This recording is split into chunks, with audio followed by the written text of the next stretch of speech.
মানে যারা তোমার বিরুদ্ধাচরণ করে, যারা তোমার নাফরমানি করে, ওদের সহযোগিতায় আমি থাকবো না। আর পড়িয়ে চলিয়ে বেচারেন না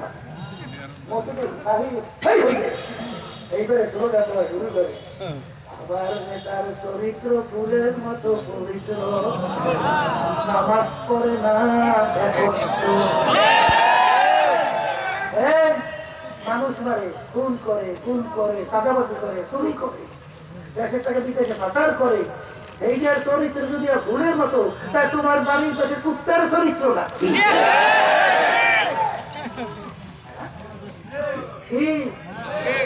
আল্লাহ মাফ করুক আমাকে তাও সবাই।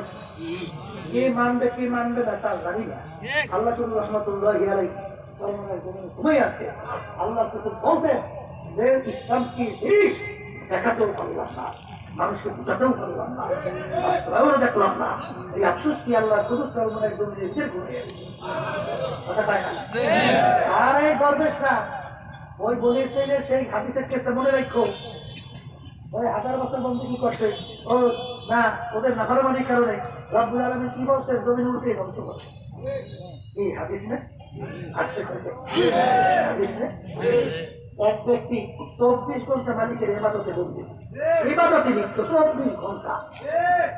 তিনি রোজা আল্লাহকে ডাকে, রাতে তাহাজ্জুদের ভিতরে আল্লাহকে ডাকে, কোরআন কারীম তেলাওয়াত, জিকির আজকার, পুরা ইবাদতে কাটে যায়। ফেরেশতারা বলতেছে, মালিক এই জমিনের ভিতরে তোমার এমন এক বন্দা, এটা 24 ঘন্টা তোমার ইবাদতে লিপ্ত, তার ব্যাপারে কি করছে? বলে ওকে সহ জমিন উল্টে ধ্বংস করো।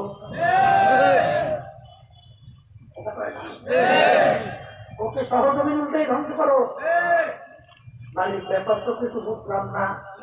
বলে জমিনের ভিতরে এত অন্যায়, এত অবিচার, এত জালেম, এত কিছু করছে, এই ব্যাপারে ওর একদিন ঘোরাও দেখা হয় না, একদিন চিন্তাও হয় নাই। এই জন্য ওকে সহ জমিন উঠে ধ্বংস করো। ইবাদত বোঝা লাগবে।